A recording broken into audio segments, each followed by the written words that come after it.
Shalom, firman Tuhan buat kita hari ini Lukas 24 ayat 36 sampai 49. Saya bacakan ayat inti buat kita semua di ayat 36. Dan sementara mereka bercakap-cakap tentang hal-hal itu, Yesus tiba-tiba berdiri di tengah-tengah mereka dan berkata kepada mereka, "Damai sejahtera bagi kamu."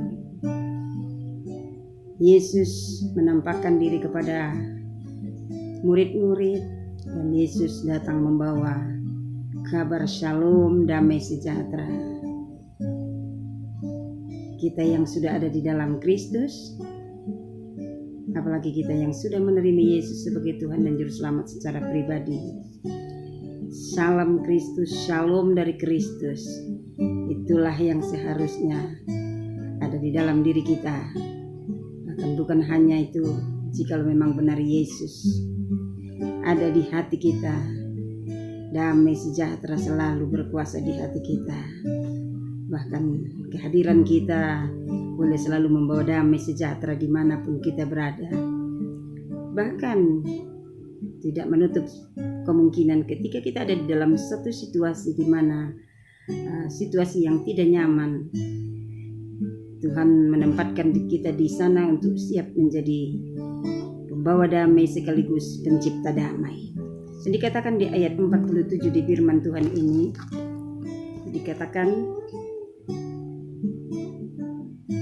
dan lagi dalam namanya berita tentang pertobatan dan pengampunan dosa harus disampaikan kepada segala bangsa mulai dari Yerusalem. Jadi ayat 47 ini berbicara tentang pertobatan.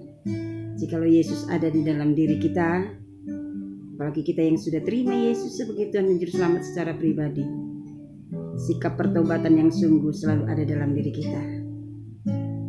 Kata bijak yang merupakan kata-kata rohani yang sering juga disampaikan kepada kita. Terlebih saya sendiri sering mengatakan, terima Yesus cukup satu kali, tapi bertobat sepanjang masa.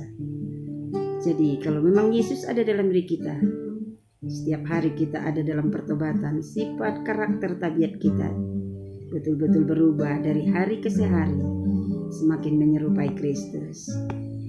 Yang ketiga, saudara yang dikasihi Tuhan, kita buka di ayat 45, dikatakan di firman Tuhan ini, lalu ia membuka pikiran mereka sehingga mereka mengerti kitab suci.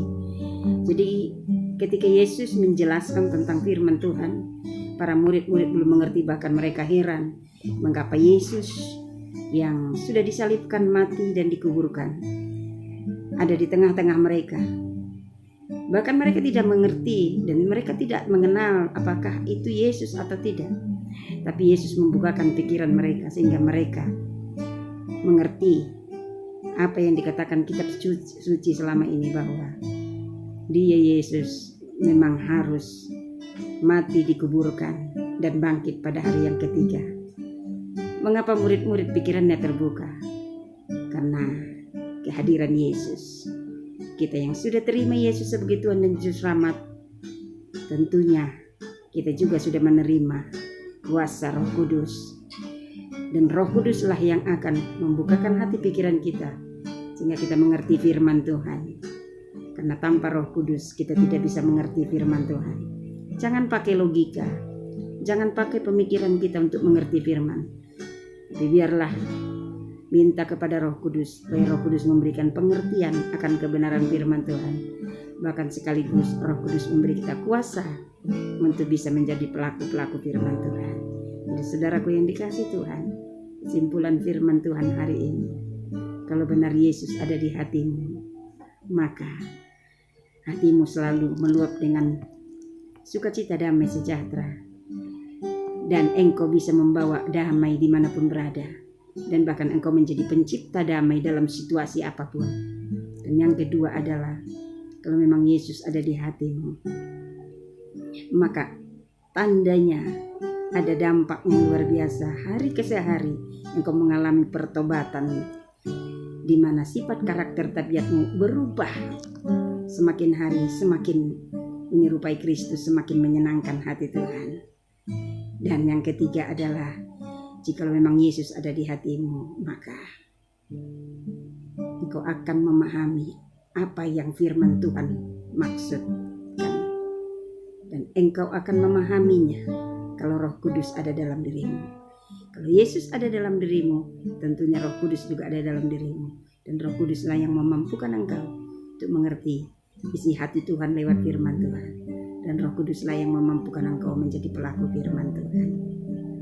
Mari renungkan firman Tuhan itu, mari menjadi pelaku firman Tuhan. Tuhan Yesus memberkati. Shalom untuk kita semua.